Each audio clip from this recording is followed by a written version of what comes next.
Yeah, no, I'm All excited. right, well, let's hop in. It's great to meet you. Thank you for taking a minute out for the show today. I appreciate it. Of course. Thank you. You bet. So before we hop in, looking at the calendar now being in mid-March, 6 years ago, this pandemic was changing all of our lives.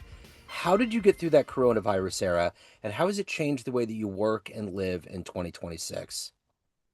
That is a loaded question. Everything's changed. I would say probably the biggest impact for me personally, because I love face to face, is the virtual component that hasn't fully gone away. And Yeah, it's almost like it's weird now, right? Like it's like, no, I want in person. Well, what do you mean? Why? Why would you do that? yeah, yeah, yeah. What about you? Well, I think it's interesting for some like appointments. I think it's good, but I think for the younger generations, that was the biggest detriment of all of this. They didn't have the mileage on their odometer. They didn't understand a world without a pandemic. But for the rest of us that had decades to live and mingle and not even think about it other than Hollywood putting out some B grade movie every once in a while, this was their reality. And a lot of educators and a lot of people kind of in that first year especially kind of let it go, if you don't get Yeah. everything in or whatever. And the kids that had proms and they had dances and they had all these things, but I think overall, Graduations. yeah, all that stuff was gone. And what about the kids that went to college for the first year? The Right. cornerstone to that is socialization. So all of these kids that went through that, I think that was the hardest thing. But I think, as connected as we were during that time and even are now, hopefully we understand the value of human interaction face to face. It's huge. It's essential Yeah. to us on this planet.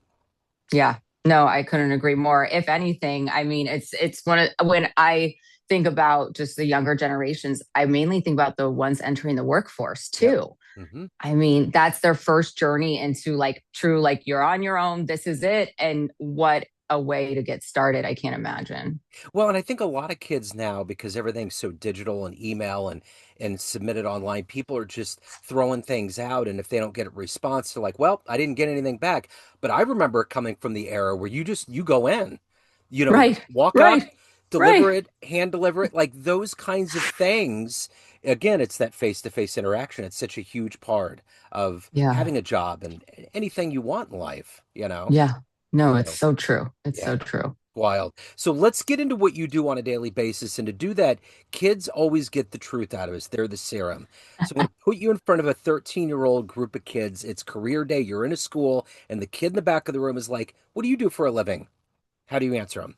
I love that. I actually think about sometimes why is career day obsolete? I haven't seen it happen in so long, and I do think about what my presentation would be like, because the stigma around insurance is not great. People consider it boring, they don't like it, they hate it. And I find it fascinating. I think it's the coolest thing ever. And if I was in front of a bunch of 13-year-old kids, maybe this analogy isn't as appropriate, but what I like to say is it's like gambling. You are betting on certain things that may or may not happen. It's very exciting. You have to use your judgment. There's critical thinking involved, and you get to be super curious. You get to look at something and say, "Hi, Mr. Client or Mrs. Client. I see that you have this that needs insurance, and your business will not run without insurance." So all of a sudden, you're a very important part of how business is run. And then you have to take that and go back to an insurance carrier and say, "Hi, Mr. or Mrs. Insurance Carrier. I need you to put out some what we call capacity," which is essentially them saying, "If something bad happens, we'll take care of it." So everyone is gambling here. And the insurance carrier is going to put a price on what they think it's worth to gamble. And Mr. Client, you're going to have to pay that. Do you think that is worth it as well? And there's this constant back and forth and negotiations that become so exciting and so artful and require so much skill at a certain level that every day is a challenge, and the learning never stops. It's interesting you put it up that way because it really is kind of like you're gambling on certain things. I mean, you need it. There's a baseline, but like even for most adults, like, are you going to get coverage for certain diseases potentially? Are you going to get a higher dividend just in case something happens to you? All of those Hmm. things, and you think about it, it's 5, 10, 15, $20 a month, maybe 100 a year. Are you going to make that gamble? Because if you don't and something happens, I don't know, there's such a matrix that goes into it. It's totally true. That's absolutely right. And in my world, where I focus on the property and liability piece, Hmm. so anything, and more specifically in real estate development. So I do large scale development projects, and I'll do large national and global portfolios. And in that regard, say you're a property owner. I just had this personally a couple of weeks ago. We had to bind our homeowners, and we had to decide what limits we wanted in our liability. I mean, there's always it's embedded in the fabric of our society, and I don't know that people realize how critical and influential insurance is. And it's kind of been that invisible hand, and it kind of been under the radar up until fairly recently. COVID impacted the insurance market tremendously, and it's been all over the place since. So that definitely, speaking of COVID, we were saying that earlier, it has definitely influenced how we do business in the sense of the terms and coverage we're able to produce, the way policy forms read. It's just been so impactful in both positive and negative ways. Well, then you have hurricanes, you have natural disasters that up the ante. And, Mm-hmm. I mean, I even know in Missouri that car insurance rates went up, and it was just because the aggregate of people were having so many problems, it just fell on all of us. So all of those things, I mean, Brilliant. it's kind of like Yes. a recession. Like we always hear about the high up Wall Street people that get affected first and foremost, but then it starts trickling down to everybody else in homes and cars and all of that. So the whole glob of it is just a big circle and everything gets influenced by it. Joe, you know way more than most people already about insurance, and that is it. That is an educational aspect that I try to impress upon clients and prospects. And Yeah. and I don't know that I've met anyone outside of insurance that understands what you just explained, and that's entirely true. Yeah, well, I mean, it's a part of our bottom line. Everybody wants to save money. Everybody wants to make more money. Everybody wants to do things in a smarter way, and the only way that you're going to be able to do that is if you're informed, And Yes. for all of the things that we get educated for in secondary education, these things like finances and investing and insurance and all these things we get. Taxes. Yeah, all of that, Yes. relationships, all of these major Yes. things. Communication. Yes, we don't get any of it. So. Right. So what did you want to be when you were that age? When you were at career day, what was your dream job? I also love that question. And I do remember a magician coming in to career day Uh-huh. once, and that left a big impression on me. Of course, I don't know how realistic that was into the future, but I will tell you that insurance never came up ever. Yeah. It was, I didn't, when I was first introduced to it, I still didn't understand it. I had like a negative understanding of liability. And so regardless of whatever I wanted to be, I wasn't quite sure because I feel like we always are given the standards, right? Fireman, police officer, school Yep. teacher. And there's so many things out there. And I have this conversation with my children all the time that the job that you think you're going to end up in or you want to do is going to be transformed by the time you're of age. Yeah. Yeah. So a lot of our personality is developed by the time we're 3 years old. I mean, early on, all of these things are embedded in us. Talk to me about growing up. What were these aspects, whether they were conscious or subconscious, that were planted into you that became insurance, that became this world of helping people navigate a very tricky yet obvious world that we all have to step into? Yeah. I when I think about that, I always reflect on how our earlier years impact our later years and how they're so formative in really, like you said, a subconscious way. So they say the first 5 years especially are so important in any child's life, and the first 5 years of my life were filled with chaos and, first generation immigrants. We didn't even have paperwork. Well, we had paperwork, but there was an issue when we first came over, so we ended up getting kicked out and moved back to Argentina Wow. without a home because we had just moved to the States. And so we lived down south in the Patagonia in a hut, and my dad would hunt for our food. And it was just complete. I was bathed in a pot of water, and I was just, a little naked baby running around in the Patagonia. And when I think about that child versus the person I am now, I have a hard time drawing a correlation because they're so wildly different from Right. the surface, right? Yeah. I do wonder. Then we were able to move back when I was just under 5, but I didn't speak the language. And the story I'm told is the challenges with the language. And there was so much back and forth that I did struggle with speaking for a little bit. I'm told it was the confusion, which I don't buy. I think children are so resilient because when I look back to those formative years, I don't remember suffering or feeling any certain way.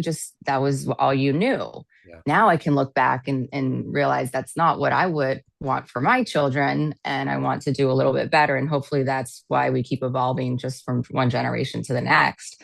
But I'm sure all of those things influence the way I am today. And a lot of it, I like to say that both our strongest characteristics and become our weakest as Yeah. well, and right. And so I know how to push forward. I know how to be resilient and tenacious, and I'm just so with so much conviction in the things I believe in.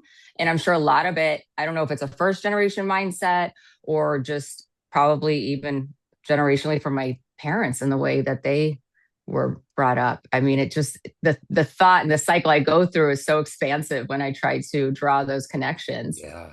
Yeah. Well, sometimes we learn from the anti-hero more than we do the hero.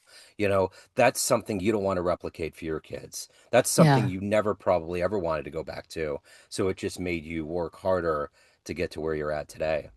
Yeah. And what interests me about that is then, okay, so that becomes my focus and my priority. But then when is it you swing too far? And now my children are going to have a different experience. Yeah. I'll tell you something funny. The other day, my son said something I find hilarious. Um, that's him calling right now. He must have, I don't know, felt his ears burning. But Yeah, he he had he the goes, ESP going. it's so hard having a he did really. He's like, oh wait, mom's Yeah. in the middle of Uh-huh. talking about me. Let me call him and call her. Yeah. But he goes, it's so hard having a mother that loves you. We laugh because I understand the gist. It's like Mhm. I'm on top of you. I'm with you. I'm by your side. You're not going to be alone. So it's quite funny in that regard. But I think back to how that's all I wanted, Yeah. right? I wanted to feel that love, and so now that's his experience compared to mine, and they're so Wow. opposite. It's Yeah. funny. So when you look at the rearview mirror of your professional career, how did you evolve to this point of having insurance be your focal point? How did this happen? It's a very interesting story that I feel like I've had this fairy tale with insurance. Now, it hasn't all been pretty. It's actually, I've had some really tough challenges over the course of my 11 years in this business, but I've fallen so deeply in love with it, and it fits my character profile so well. And I feel so grateful and lucky to have found an industry that I can be so passionate about, aside from the fact that my natural personality is to be passionate about things anyway. I Yeah. don't know if it's the Latina in me. But from an evolutionary standpoint, I've had so many different experiences, and I can't tell you how I really landed in insurance, but going back to how our strengths and weaknesses sometimes mirror each other or can be the same thing. I've always approached everything with so much, or actually so little reserve, and just jumped right in and done it to the best of my ability, and always with a fresh look and perspective and a growth mindset, to where I always end up in interesting situations. And I do attribute a lot of that to the way I approach things and look at the world.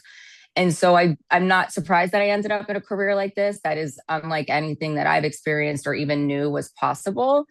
And I think that just has to do with how I've done things in the past. Now, going back to that same passion and drive, I have had difficulty and challenges in working in the corporate world because of that, right? Like it's tough to let go of certain things from a quality perspective, a service perspective, when you are in such a large brokerage.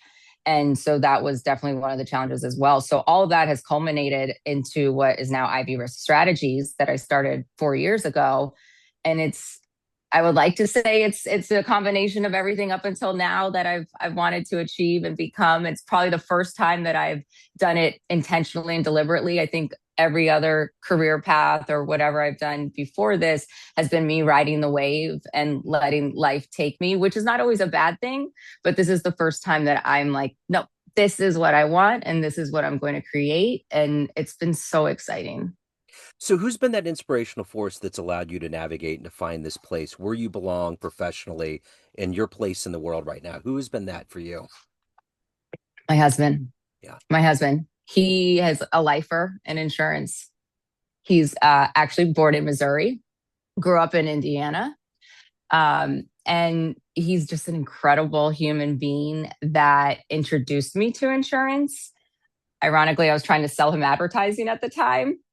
And it's been, he has supported me. He believes in me more than I ever believe in myself.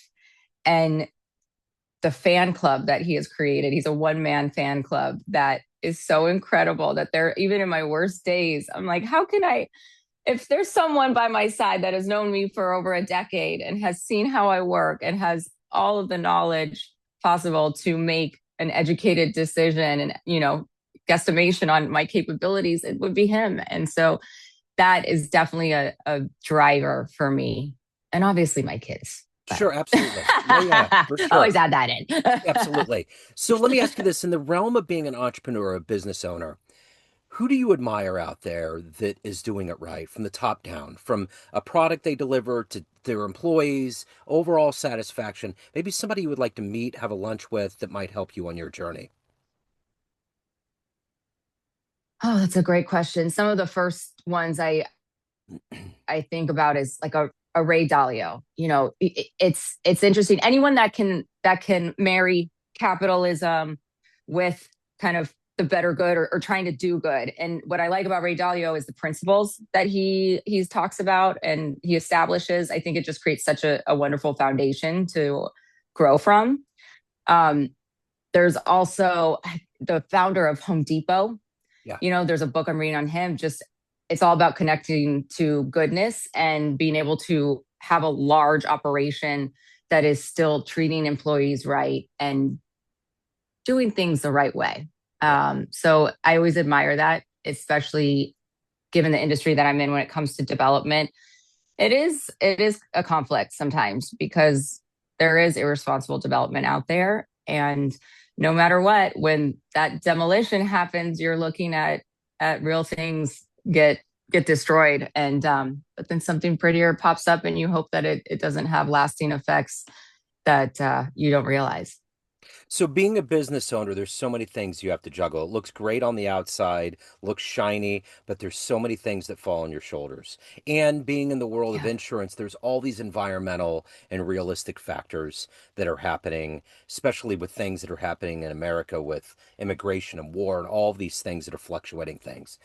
What gets you up every day to do this at a high level, to do it effectively for your clients, take care of your soul and your family? What is that energy when the alarm clock goes off every day to do that well? It's my clients and it's just my personal drive of doing everything that I do in the best way that I can. I always say I've stolen it, I think from Aristotle, possibly. It was a much longer quote, but excellence is a habit, right? How you do one thing is how you do everything. I really follow a lot of the philosophies around Stoicism. And, one of the top 10 rules of Marcus Aurelius is seize the morning. He wanted the biggest ruler of the world, he wrote about wanting to stay in bed. And he said, look all around us. The bees are working, the birds, everyone else is working. Why are you any different? And there's something about kind of always balancing and getting on that level playing field and humbling yourself. and just saying no, every day starts over, and I'm here to do the best possible job that I can, and that end product excites me so much Yeah.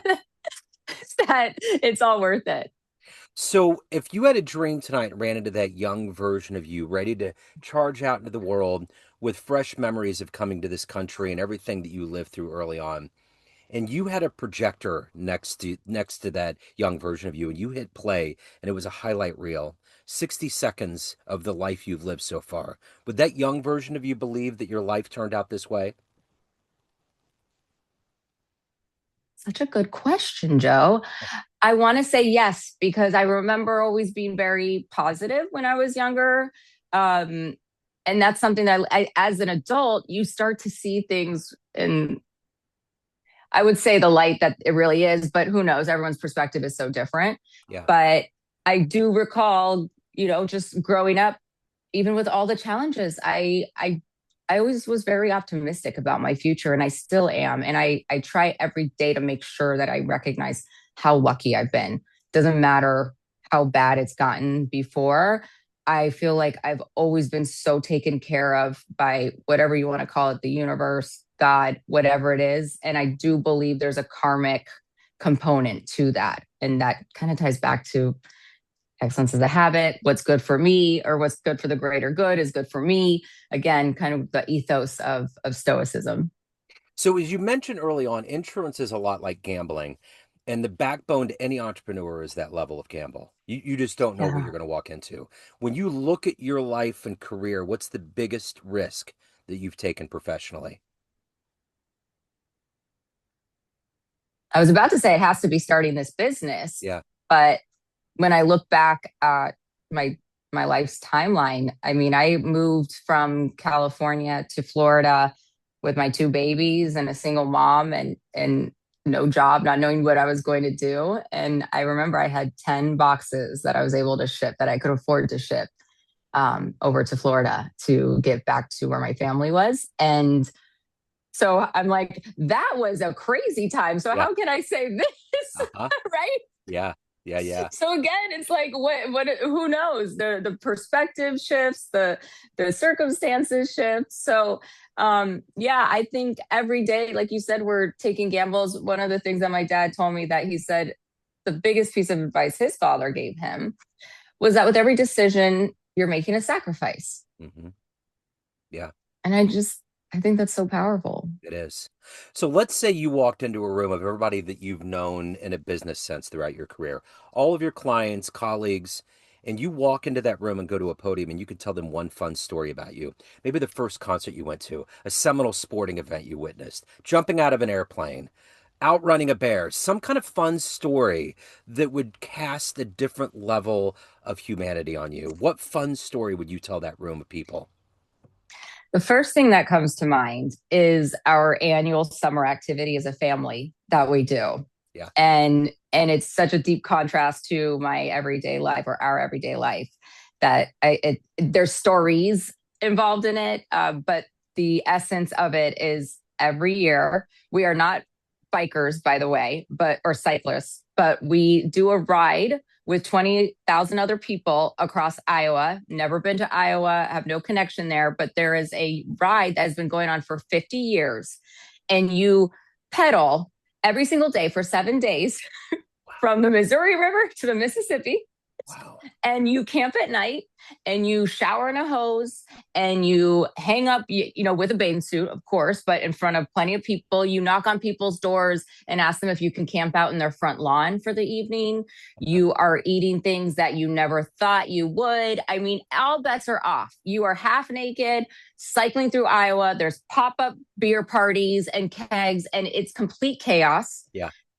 and it's unlike anything that I've ever experienced. And I think Wow. most people will have experienced. And that's a side of me that obviously doesn't get shown much in a professional setting. Yeah. But man, I invite anyone to join me on that week. My family, we all do it. This is going to be our fifth year. That's And so it's, cool. yeah, it's the single most exciting and beneficial week of the year for us. That's amazing. I've never heard that. Being close to Iowa, I figured I would hear.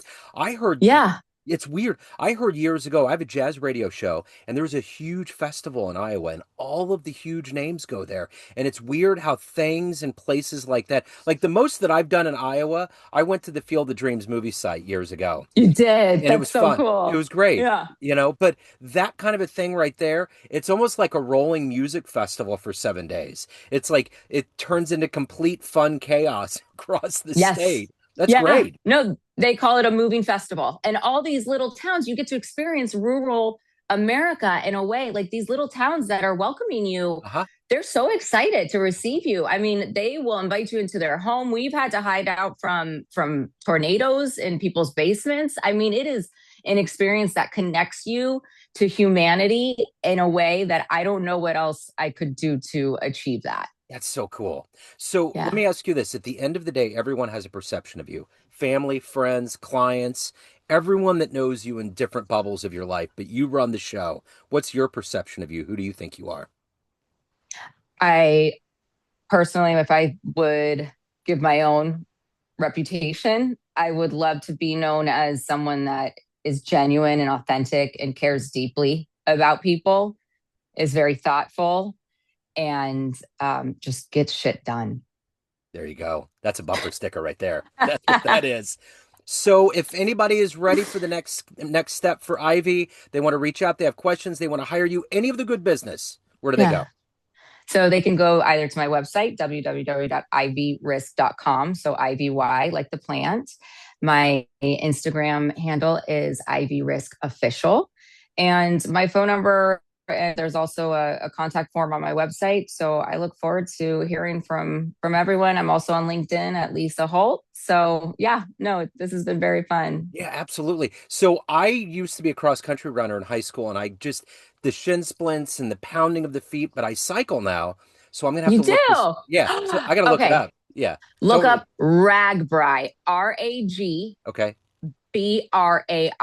It's Okay. the Register's annual bike ride across Iowa. Okay. And people come from all over. And let me tell you, this is the only activity, event, whatever you want to call it. I don't think there's really a category for this, Yeah. but it's only one that you meet people that rarely do they do it only once. We're Uh-huh. talking, the people on our team have been doing it for 30 plus years. Great.